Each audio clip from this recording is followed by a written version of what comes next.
Welcome back, everyone. As you probably guessed from the title as well as the thumbnail, this is the rifle that we are going over today. So what the heck is it? Well, it is the Geissele Border Patrol 16-inch. So for those of you guys that don't know, Geissele last year was awarded the contract for upcoming, future, and current Border Patrol rifles. So they had a number of different variants that were in the contract. They had an 11.5-inch, of course, SBR, as well as a 14.5-inch SBR. And then they also had an 18-inch sort of like special purpose rifle, if you will. They did not have a 16-inch version in the actual contract itself.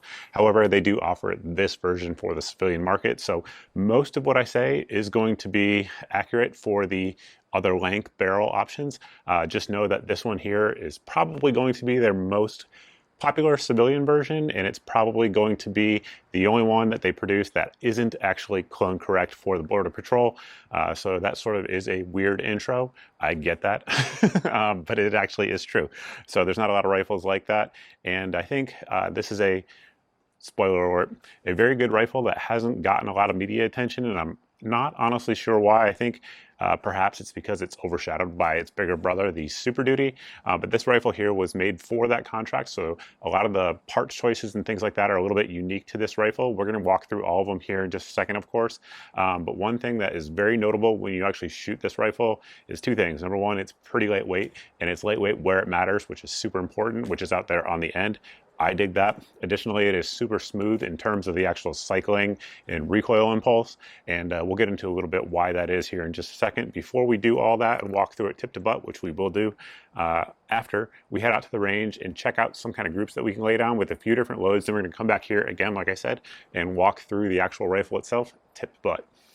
Time to lay down some groups with this rifle. We have some Fiocchi M193 here, so 55 grain 5.56 chambering, and then we have some match stuff as well for it. We have the EOTech 1-10 scope on there, so plenty of magnification, and then we have our 5.56 can from Huxworks out there on the end, and we have Caldwell Precision Rest, target downrange at 100 yards, and all the ammo that we shot throughout this video, the entire testing of the rifle, has come from our friends at Firearms Depot, main channel sponsor for 5.56 and 223 rather.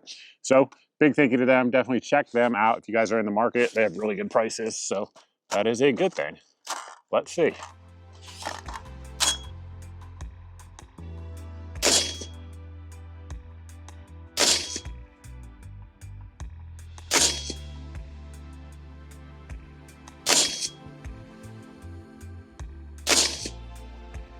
I'll take that with M193.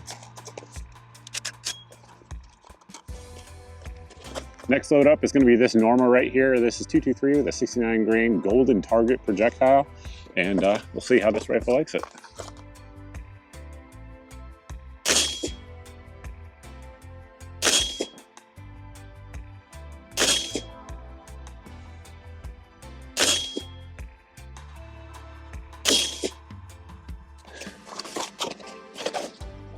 And the last load we're going to put through it is going to be this stuff here. This is the Federal 223 with the 69 grain Sierra Match King projectile in there.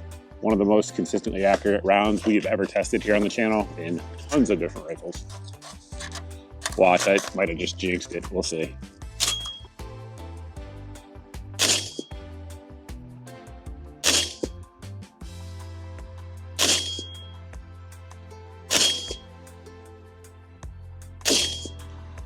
All right, let's go check them out. Well, if you had told me Fiocchi M193 was going to win the accuracy of this one, I probably would have questioned it, but that definitely appears to be the case. There it is, and it looks to be sub-MOA, which is kind of crazy, and it is. Yep, right at 7/8 of an inch, center to center on that one for the Fiocchi 55 grainer. Then we have the Norma here, and real close, and then that one over there kind of ruined the group. But right there, center to center, we're at 1 3/8 inches on that one. Then we came over here to the Federal, tightened it up a touch. We're right at 1 1/8 inches on that one. So all pretty good groups overall. I'm not mad about it. We'll take it. Now that we have the accuracy portion of the video out of the way, we'll start out here at the end, and of course it does come with a Huxworks flash hider. That flash hider on the 16-inch is not pinned. Of course, the barrel itself is threaded 1/2 by 28, so you can take it off and put whatever muzzle device that you want to on there. Of course, we've been running the Huxworks suppressor on there as well. Again, it's a great combination if you want low back pressure and relatively lightweight as well. Continuing on back, it does come with this rail here.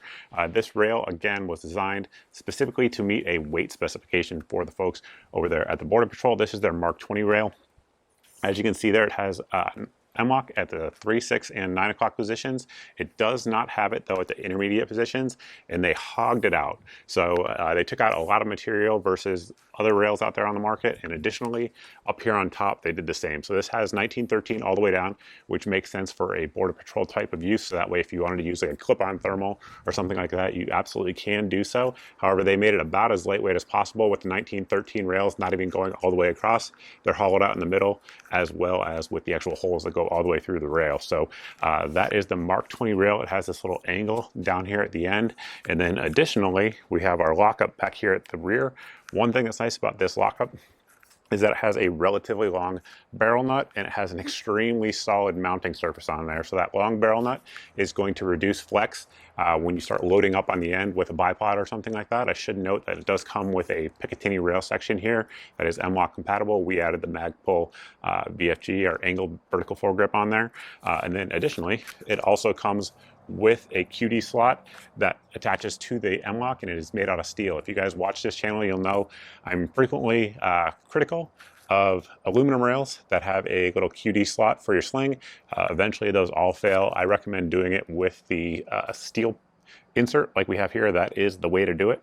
And then back here at the rear, we have some very interesting things going on with the actual interface of the upper receiver and the rail. So first off, it does have a dovetail into the actual upper receiver itself. So that is one of the ways that they make it anti-rotational. And then additionally, something that's probably hard to show on camera is down here, this bottom portion. They actually made the aluminum section of the rail the exact same, or opposite, I guess you could say, dimensions and specs of a standard M4 upper receiver. So it actually interfaces all the way around the bottom with the upper receiver itself. And then of course you guys can see it's pretty beefy down here in terms of where it interfaces with the actual barrel nut. And then the screws, or the bolts I should say, that go across are big beefy bolts. And I've taken it off for video purposes and put it back on, but when it actually comes from the factory, they have witness marks there on the bolts as to when it goes through, to make sure that you guys can track if it starts moving on you at any point during use. I should just note it didn't at all until I went to take it off. It was very difficult to take off, so that is a good thing there. That is how you want it to be constructed. Let's talk about that barrel. So it's a 16-inch barrel. I've seen many people online say that it's mid-length barrel. It actually isn't. That is not true. It is a Geissele length barrel in terms of the actual gas block itself. And what that is essentially is a mid-length would come to about here, and as you guys can see there, this one comes to about here. So you get an extra inch of bullet travel before the gas is tapped off and goes back into the system. Earlier in the video, I mentioned just how smooth shooting this rifle is. There's a few reasons for that. That is definitely one of them, though. So a mid-length 16-inch rifle, if it's gassed properly, it's going to be pretty smooth. You add the Geissele length on there, and it becomes even smoother, and this thing definitely shoots extremely flat. It is a recoil delete machine if you're doing your job as the shooter. The barrel itself, profile, they absolutely nailed it. Again, folks who watch this channel know I hammer companies on barrel profiles. This one, though, is exactly what I would like for a rifle for this type of use, for general purpose use. It has a lightweight profile pretty much all the way down.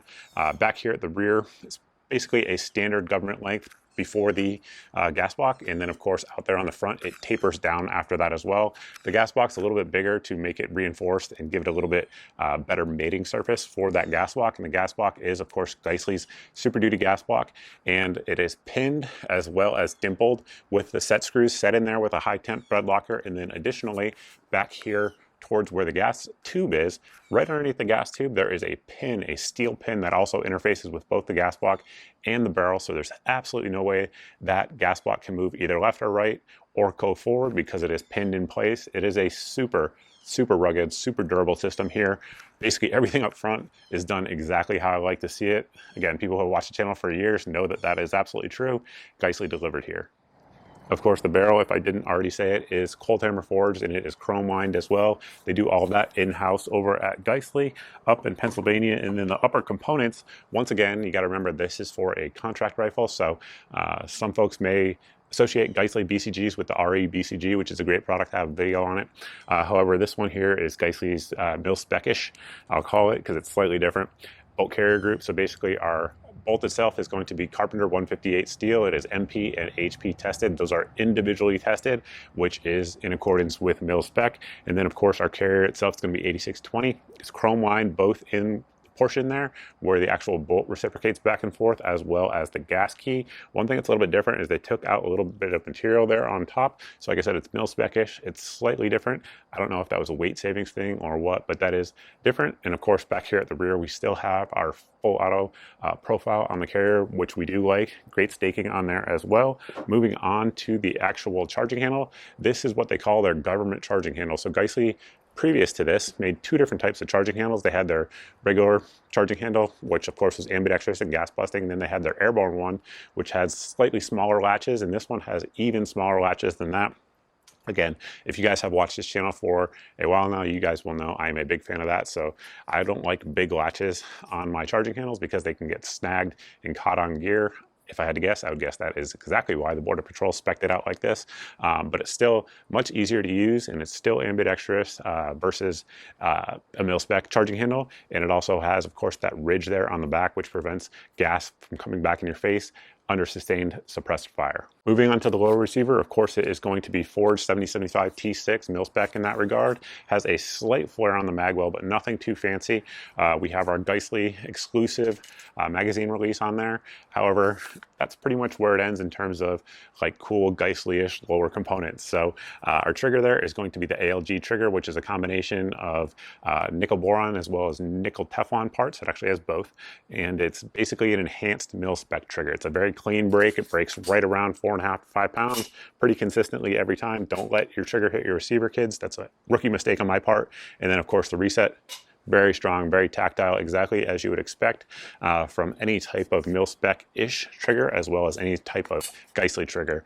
Geissele makes an excellent trigger. For whatever reason, they spec'd it out to not have a match trigger, but the ALG trigger is one of the better mil-spec triggers out there on the market. You'll note there we don't have any fancy bolt release, anything like that. It is standard, and our safety as well is going to be a standard mil-spec selector lever. Now, one thing that certainly is different, of course, is going to be that the lower receiver itself is full auto cut. So that way, should we ever get our rights back here in America, you'll be able to drop a sear right in there with some other things that we can't talk about publicly and go to work. So there's no reason not to do that. And additionally, it also makes your receiver a little bit lighter. So good on Geissele for doing it that way.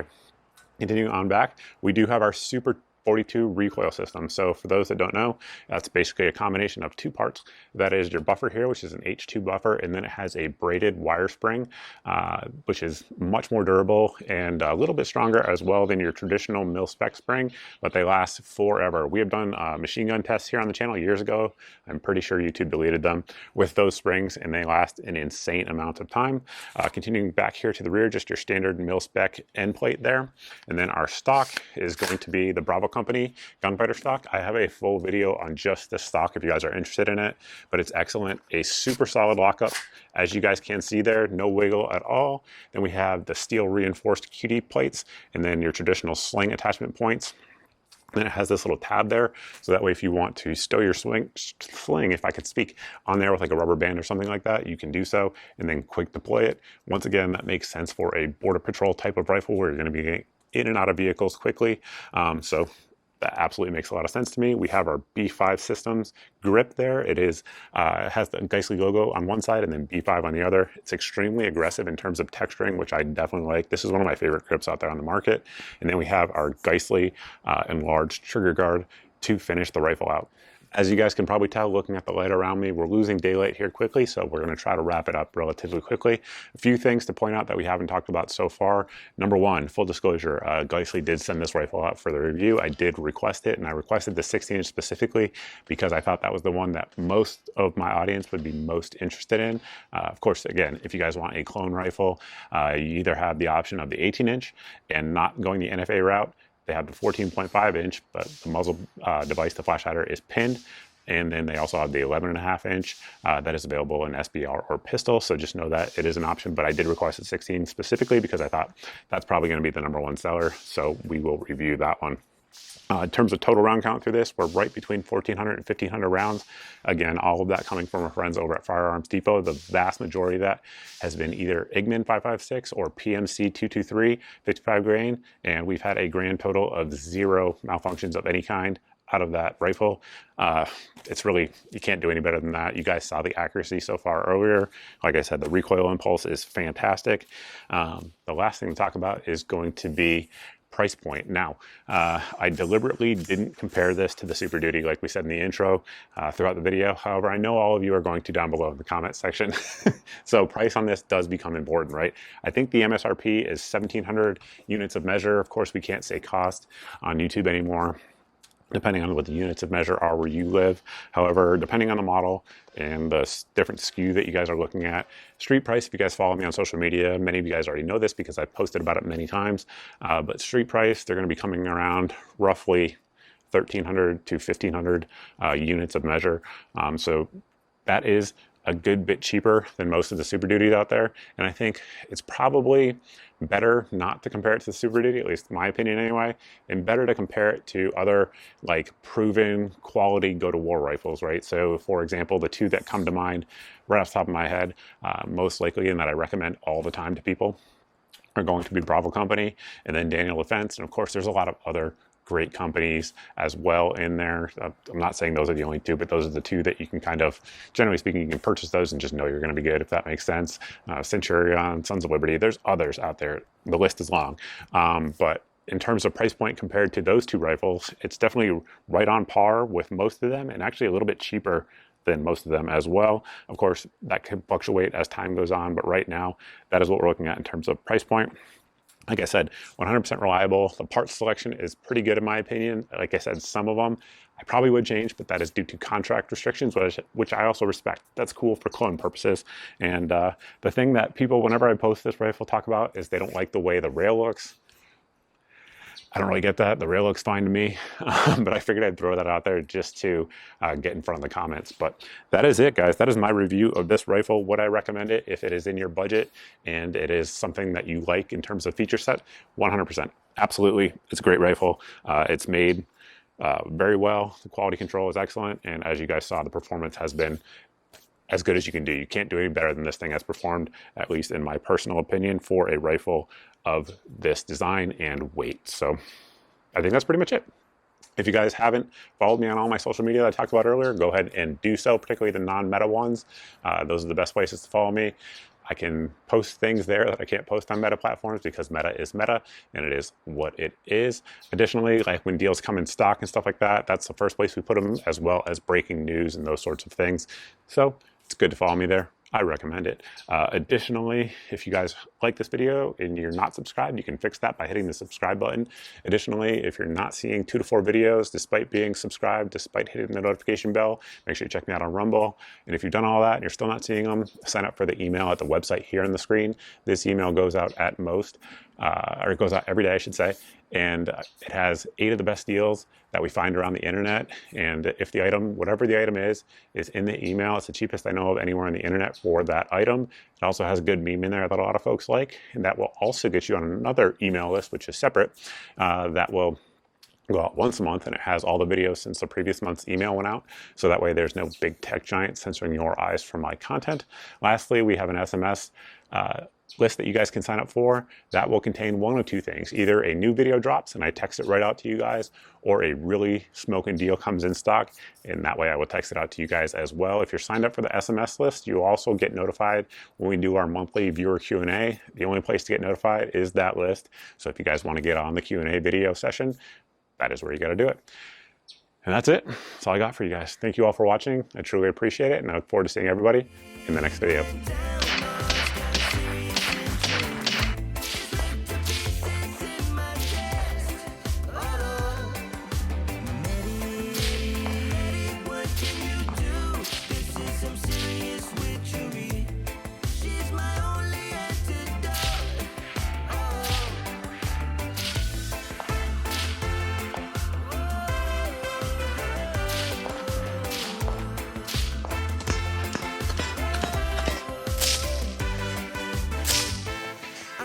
Everywhere to find her, everywhere.